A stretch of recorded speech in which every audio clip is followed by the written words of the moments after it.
Hey guys, it's Maria Park, and welcome to the Roswell Season 3, Episode 2 review. I literally, I feel like this season of Roswell, New Mexico, I mean, it's better than seasons 1 and 2. So don't get me wrong, but I feel like there's a lot that I feel like I've missed, and I don't think I missed anything. So there are things happening in this season, and maybe it's because the hiatus was so long between season 2 and now, that I've kind of felt like, am I behind? Did something happen and I'm not getting it? But we're just going to talk about it. I'm going to do a quick recap and then we're going to talk about it. So we're still dealing with the mysterious Jones, the person that looks exactly like Max, who's from their home planet.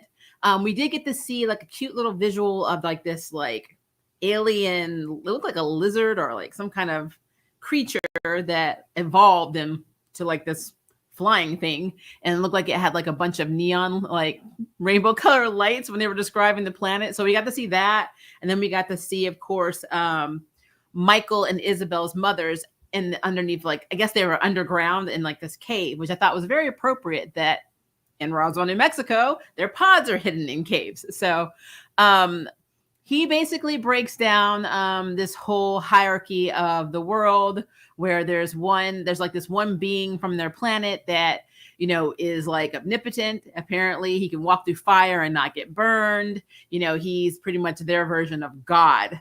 He even says our planet was known as the Oasis, and he described it as having more of a twinkle than Earth, a twinkle in its eye than Earth. But the political climate basically forced everyone to hide, and this being is called the Dictator. So their mothers, Isabel's mother and Michael's mother, the engineer and an empath, they chose to form a resistance group. Hence why they were, forming a plan to escape to Earth, because they figured, hey, Earth has to be better than our planet. They had no idea. But anyway, so they're hiding. And Jones goes on to say that he was special like Max because they have this ability to like heal. It's almost like if you watch Motherland Fort Salem, you know that Raelle and her mother were fixers. And so they would heal people, and then whatever happens to the people they heal, basically they take that illness or that sickness or whatever on. He kind of described it as something like that. He kept doing it. He's basically, supercharging and bringing people back and healing them for the Dictator, but it was costing him his health. And so he chose to basically lead the Dictator.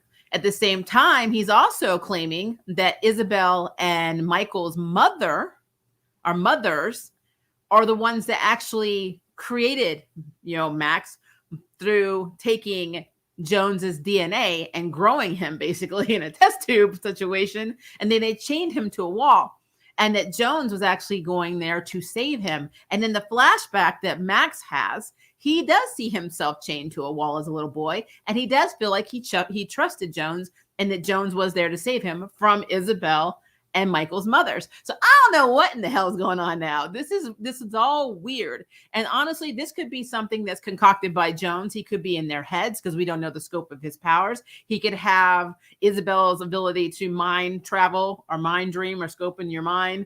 He could have all of their abilities. But what we do know is the way he describes the Dictator is something that we learn later, that Michael himself is potentially the descendant of. As a matter of fact, Jones does say he is the descendant of, and I'll get to that in a second. So yeah, so James is basically claiming to be this prisoner of the Dictator. And that it was Michael and Isabel's mother who were the ones that, he was trying to rescue Max from. And honestly, it did look that way in the flashback. I mean, they looked like they were holding him hostage, or they were keeping him prisoner. And I don't know why. So yes, that is a thing. So now there's a lot of different parts to this. Something I think is going to happen in this season that's probably going to drive me a little bit crazy, only because I see it a mile away happening, and I'm really hoping that it doesn't happen, but I think it might happen. So there's a whole thing with Rosa. So Rosa went to art therapy last week. And Rosa basically she kind of ran into Wyatt, and Wyatt, being the racist, a-hole like most of his family, except for Forrest, his brother. They're just not good people. They're really backwards people. So Rosa, in the last episode, stabbed him with, of course, the mind drug, the mind wiping drug, to basically give him amnesia. He has full-on amnesia, actually. So he has no memories from the past decade. So what I think is going to happen is this. So we see that Kyle is basically looking him over because Rosa, of course, brought, why not? If you're going to bring him to a doctor, bring him to your half brother, because he already knows about the aliens. He already knows about all the stuff. Perfect thing to do. So Rosa brings, Wyatt to see Kyle. Kyle is not nice to him. He's like, if you want to get back to some normal life, maybe you should just go back and do things that you normally do. But he's really an a-hole to him because, of course, Wyatt tried to shoot his sister. He pulled a gun on his sister. And I love it. He was like, he said, why don't you try hang out with your friends? He's like, I have friends. He's like, yeah. And he dicked me with a Confederate flag. I thought that was really funny. But yeah, so Kyle basically says that because of the dosage, he'll never get 100% of his memories back. So Rosa feels kind of guilty about it. What I think is going to happen is that Rosa and Wyatt are going to end up in a relationship because he brings art supplies to her because he realizes that she likes to draw on her shoes. I really think that one sparked, that one moment where he brought all those supplies and she's like, I was going to come in and check on you. I didn't think your family would like it. And he's like, yeah, your family pretty much, she's like, your family's backwards. But he still came to see Rosa. They're going to have a literal forbidden romance between her and the former racist who would still be a racist if he had his memories. It's almost like a reset for Wyatt. It's a redemption arc for Wyatt, even though it wasn't something he chose to do. So I don't know how that's going to play out, but I'm telling you, in CW soap opera land, I feel like this is going to happen. So Rosa and Wyatt are probably going to be a thing. And then if he does, by some miracle, get his memories back, I don't know how that's going to play out. But again, this is someone who Kyle said posted whites only above a drinking fountain as a joke. So I don't know, but I'm just saying that could be a thing. But right now, Rosa and Wyatt, I have a feeling, are about to become very close because he has no one else and she feels guilty about wiping his memories, even though he was a turd. So there's that. Okay, so now we're going to talk about Liz and Heath. So Liz and Heath had a one-night stand. I don't think Heath saw it as a one-night stand, but Liz took, Kyle's advice, and she's like, I'm going to try and forget about Max. So she ends up inviting Heath over. They're talking, and she ends up sleeping with him. The next morning, he gets up and tries to make her breakfast, but he can't cook. He makes like these really horrible burnt sewer eggs, and she's like, I'm just going to go to work, And I don't think he got it right there and then that for her, that was literally a rebound thing, because he still was trying to communicate with her and talk to her, and she was just in the zone of, I'm trying to figure out how to, figure all this information out to save my friend Maria's mind, because my friend Maria, we'll get to in a second, is not stopping her visions from attacking her mind, and she's going to end up dead if she doesn't stop. So she's focused on the work. I didn't like how Liz treated Heath, honestly, only because in the first episode, because she decided to leak their patent, it also put his job in jeopardy. And he's the one that went to his friend to try and get Liz out of trouble, because Liz literally leaps before she thinks, which is so weird for a scientist. Scientists normally process, theorize, test things out. She leaps before she thinks. And so I did not like how she was kind of dismissive and snapped at Heath a little bit. I mean, it's obvious you want Max. Just take your ass back to Roswell. I mean, that's basically what it is. And then Heath basically convinces her to go back to Roswell because she needs to find more usable samples that they could use in the research, because she's at a dead end.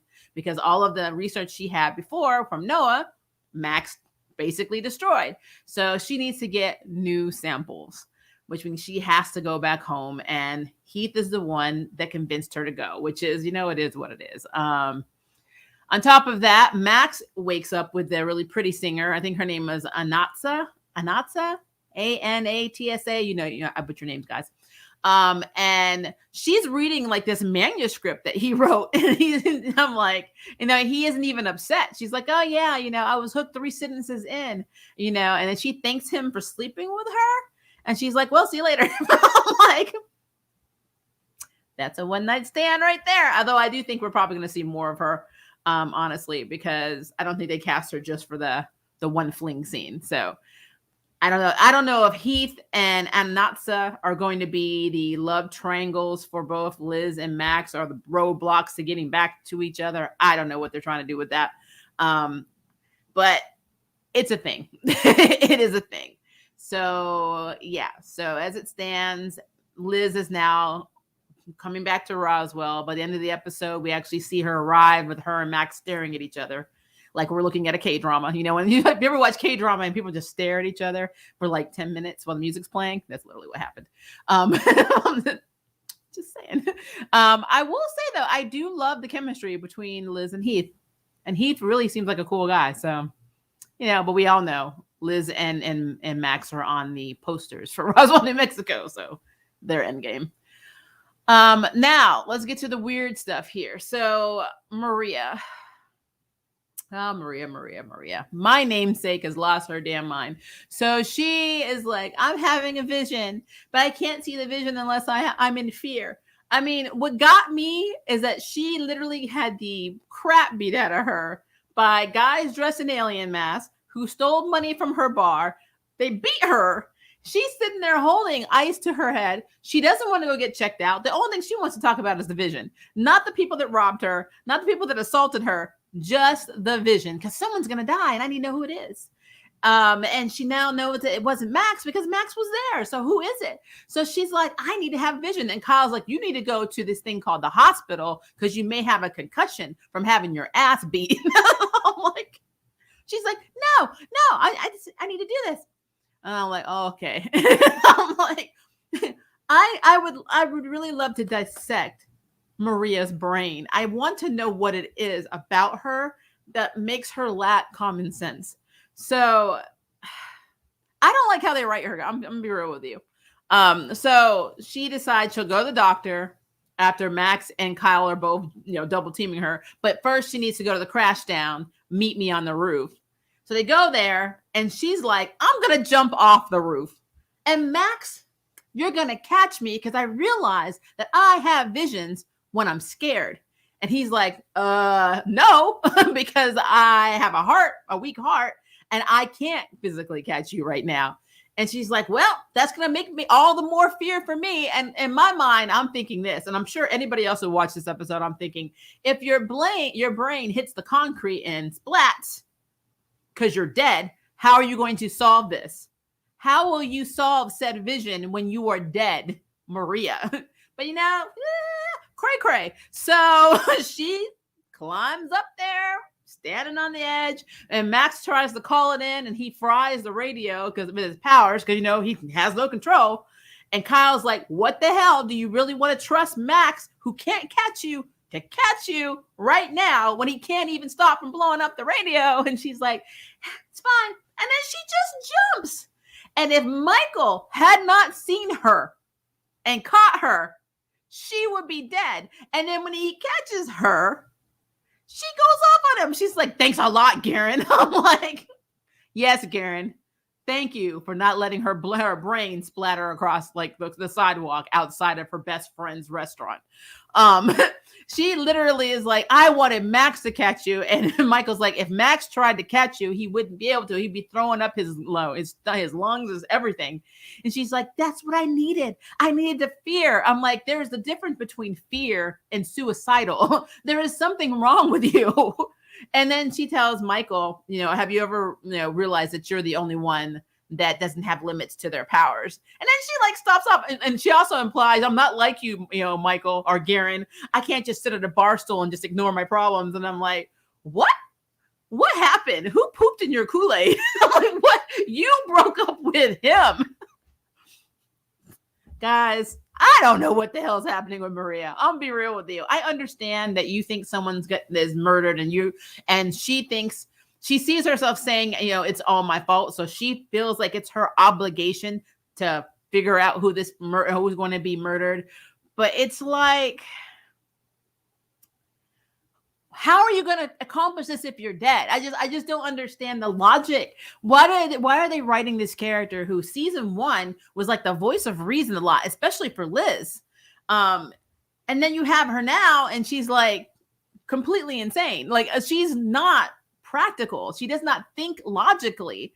I don't understand. So yeah, there's a lot going on with Maria. Maria got problems, and something else. Isabel is also going through it, because when she was talking to Jones, she's trying to play poker with him, get him to show his chips. But she's also so worried about losing her brother that she's kind of falling for the Kool-Aid. And she's completely okay with Maria endangering her life to try and figure out this vision too. So yeah, like I said, this episode all in itself had a lot going on. There's stuff going on with Rosa, with Michael trying to figure out, if they can trust, because he does not want to trust Jones. And then getting that information about his mother really set him off. And learning from Maria, it triggered in his mind when Maria said, "You're the only one whose powers have no limits, or have you never noticed that?" And so he's sitting back in front of this fire, and he sticks his hand in the fire, and his hand doesn't burn. So now Jones told him, "You're the dictator's heir." And so now this is really messing with his head, because that means that he, I guess, is the son or grandson or whatever of this so-called dictator. But what did that make his mom? What does that make him? Is he destined to take over the world? What is his purpose? It's a mess. It is a mess. So we have all of these little mysteries happening. We got Liz trying to save Maria. We have Maria trying to kill herself and solve a vision. And then on top of that, we have Kyle, who's basically trying to figure out if he wants to stay in Roswell anymore. His mom's leaving town, and she's like, maybe you need to get out too. Our family's enough for this town, which, to be fair, is true. Kyle has no reason to stay in Roswell. Stephanie dumped him. He has no connections there. His mother, the only connection he has in Roswell right now is leaving Roswell for good. She's not being sheriff anymore. She is out. He has no reason besides Rosa being his half sister and knowing about what's happening with Max and being his doctor and his friends to even stay in Roswell. So, and honestly, if Kyle does stay, eventually it might end up, him being killed eventually. That's what I think might happen. In the OG series, they killed off Alex. In this one, they might kill off Kyle eventually. Who knows? Neither of those things happen in the books, but I'm just throwing that out there. Then we have Alex. Alex is pretty much, he's recruited, basically he's given a test. So he's getting this card with like longitude and latitude coordinates. He gets dressed, puts on his uniform, and then he goes to this secret location where he meets this other colonel who's named Ramos. And then as they're there, they start talking about why they're there. And Ramos is like, "I heard that this is like a psych eval." And then all of a sudden the room gets like pretty much sealed off, and oxygen is being drained out of the room. So they're tearing up all of the room, and the oxygen's still going out. They have no air. And then Alex connects the dots. He's like, "You know what?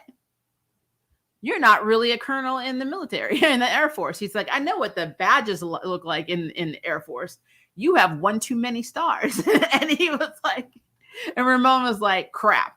He's like, "I thought you wouldn't have figured it out. You would have figured it out a little later. I lost the office pool." And he pulls out the remote, and then we realize that this guy is part of the project, or part of the official part of the department that I guess Alex is going to be recruited for at Deep Sky. So we're seeing 50 years of them trying to figure out alien tech and alien whatever. And like they show this Lockhart machine that they want Alex to be a part of to try and figure out. And so it's all deep-seated CIA meets like special UFO alien subgroups in the military. That's all like, black groups that aren't pretty much on anybody's radar. The president probably doesn't even know about Deep Sky. So Alex looks like he's going to be in bed with Deep Sky, which means he's going to be out of bed with Michael and out of bed with all of his friends in terms of him being able to tell them anything or work with them on any level. So Alex has his own journey. And I swear, the LGBT content every series in the CW, it just gets more and more complicated. Like the heterosexual couples in these shows, they go through a lot, like leaving town, cheating on each other, blah, blah, blah. The LGBT couples have crazier adventures. Like, I can't be with my boo because I'm going to take an undercover, deep-seated assignment that makes me cut myself off from everyone, and I can't tell you. Like, or I just leave town. Like, so yeah, Alex is gonna have his own adventures. And which is, I guess, in a way, it's good. We'll get to see finally what the hell Deep Sky is up to, what they're really trying to do. So that's cool. But at the same time, I kind of feel like with all the crap going on, like it's just so much, like with Rosa and with Alex and with Kyle trying to figure himself out, with Liz and Max, with Max dying, with Michael potentially being the heir to the dictator, all the stuff that's going on with Isabel. I don't know if we're going to see Isabel's girlfriend, by the way, at all. That's another problem I have with LGBT. They've mentioned her a few times. They apparently are still sleeping together, but we don't get to see her. I wish my LGBT marriage and life was as adventurous as the CW and other networks make it to be, because I'm pretty boring. But yeah, so all of this stuff is going on in Roswell, and so it just begs to question: is there an actual connection, story-wise, between all of this? Like, is something that Alex discovers going to save Max? Is something that, I guess Jones reveals to Isabel and Michael or to Max going to prevent whatever the hell is happening with Maria's vision? Are they connected? Are any of these things connected? I don't know.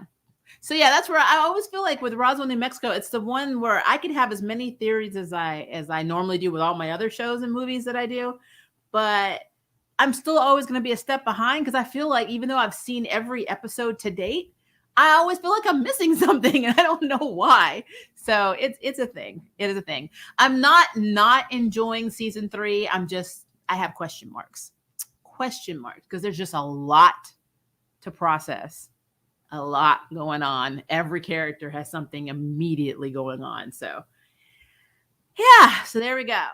Hi, Ryan. How are you? Probably nothing, but Madeline Mantock has unfollowed Melanie Diaz on Instagram. Wow.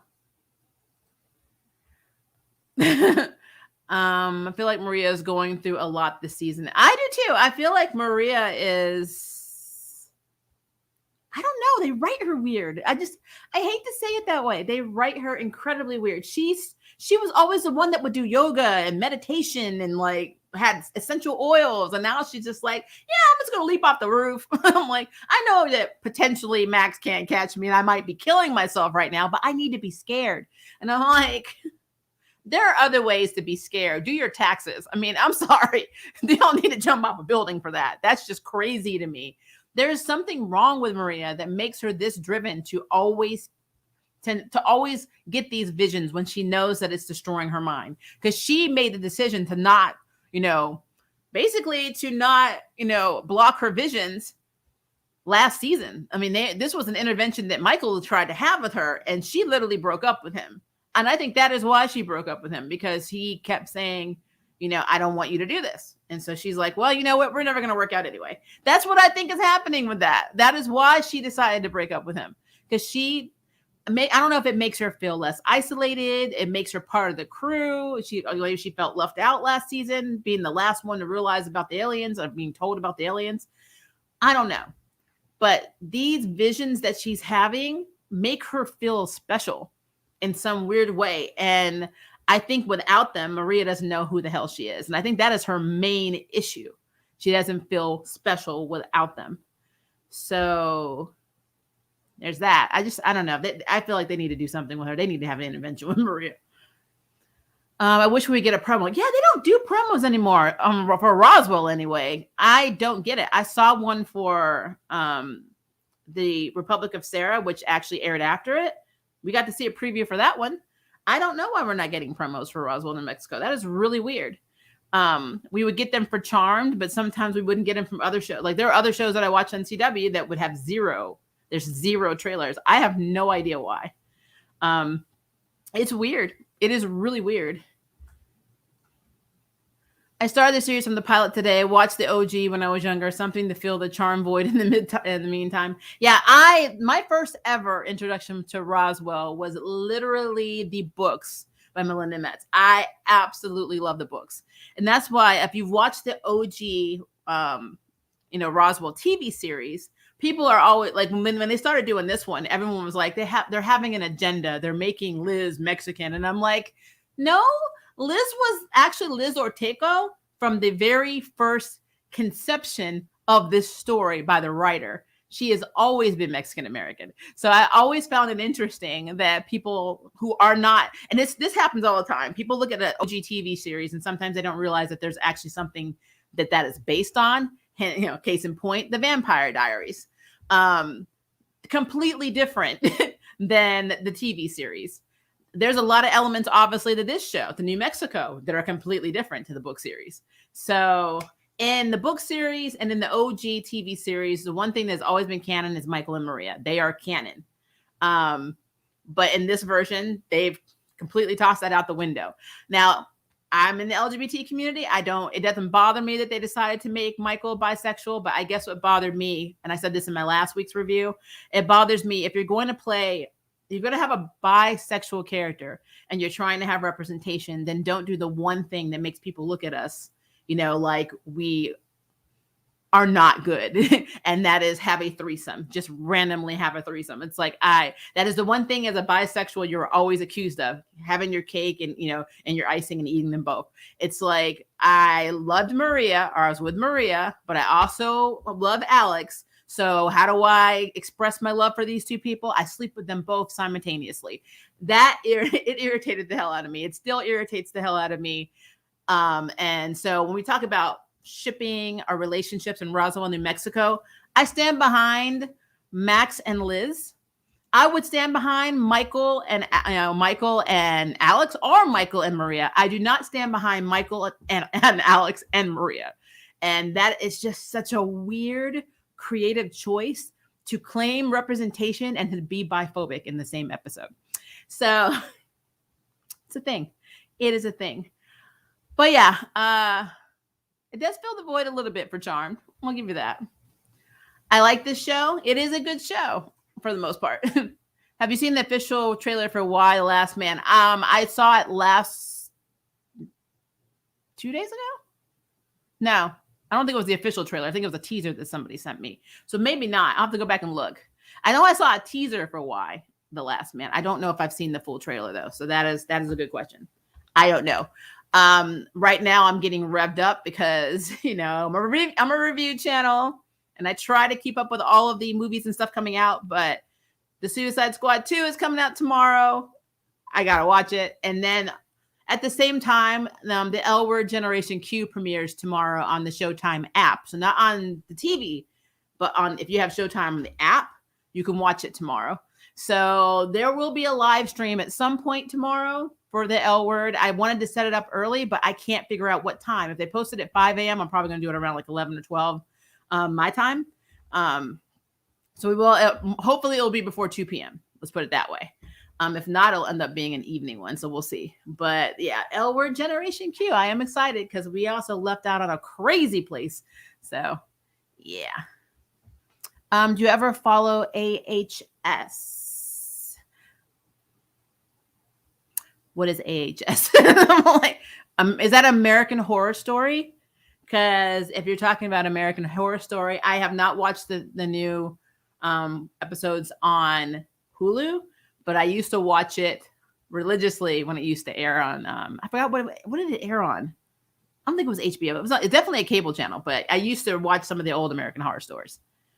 I hope Jones is Isabel's father. It makes sense, Max and Isabel's connection. Yeah, actually, that would be really cool if they were. Thank you, FX. I saw that, Harry. It was on FX. I used to watch it all the time. I think the witch season was my favorite, which for some reason I don't know why. But but yeah, I hope that. But if Jones is Isabel's father,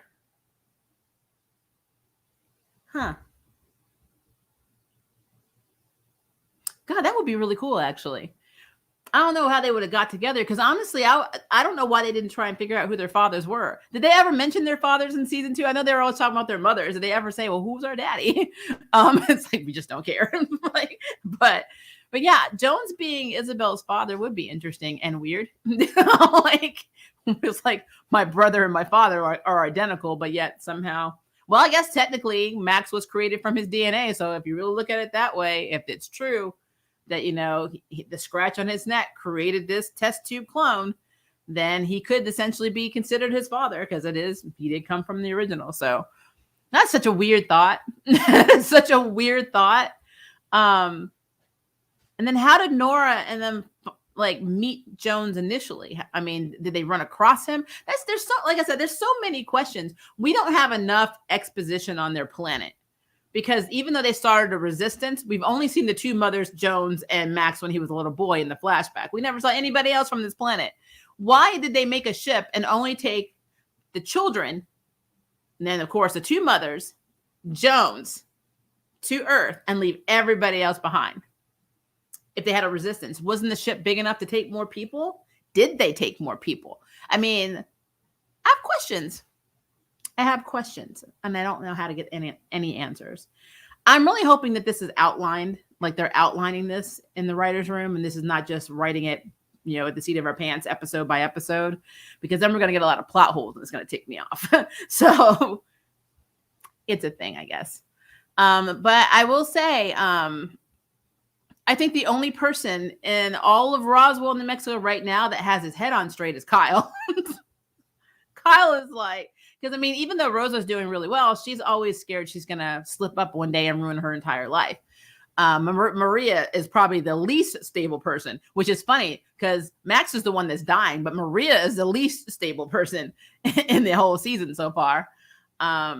Liz is technically not even on the grid. She's in Los Angeles. Well, now technically she's in Roswell. So her and Max, when they start talking to each other and not staring at each other like they're in a scene from a K-drama, they are probably going to have a very heated exchange. And when Liz finds out that Max is dying, she's going to be pissed. We already know what's going to happen because our girl's got a temper. So it's going to be interesting. So I don't know. They're doing things in this series. Again, I like the show. I just feel like I'm missing something. I feel like I either wasn't paying enough attention in season 2, or this is new information as being presented in a way that I feel like I missed something, and I don't know how I feel about that. I don't. But at the end of the day, though, we're still early in the season. This is only the second episode, so they've got the rest of the season to get their poop together. And they've been revealing a lot in 2 episodes. I mean, normally we get to like 5 or 6 before we start learning all this stuff. So they're on a fast track. So maybe that means bigger and brighter things are happening later in season 3. So that's something to look forward to. But yeah, overall though, not a bad episode. Did not dislike this episode, just left me with even more question marks in my brain. But yeah, that is my recap. These have been our questions. Now, this is a shorter review because I am working on finishing my Crisis on Infinite Earth Parody 2. I'm almost done. I'm so happy. I'm trying to get it to premiere on Saturday. So fingers crossed I can get everything rendered in time. But I will be posting my Crisis on Infinite Earth CW parody part 2. Hopefully Saturday afternoon. We are still doing the Owl House. We are definitely doing the L Word Generation Q. So if you're an L Word Generation Q fan, season 2 premieres tomorrow. So I will be doing a live stream for that because I know we're going to have a lot to talk about with that one. And then I also have another video that's coming out that I will talk about in a second. And please check the community board because my Mixed Erasure video, my partner in that video, Victoria Rain, she's about to post the second video in that series on her channel. So I will link it. I'm going to link it on the community tab, and I'll also put it in the actual Mixed Erasure and Media video on my channel. So make sure to watch for that because that is also coming. But yeah, so any questions, concerns, and theories on this season, please put them in the comments. Continue this conversation because again, your girl here has got question marks in her brain, and I want to know if you have questions about it too, because there's a lot to talk about. We don't have enough exposition and content yet for this season to see where they're going with this. But I want to know what your theories are because, hey, maybe you figured it out and I haven't yet. So, yeah, put it below. And if this is evening for you, have a good evening. If it is day for you, have a very good day. And I will see you in our next video and probably our live stream for the L Word Generation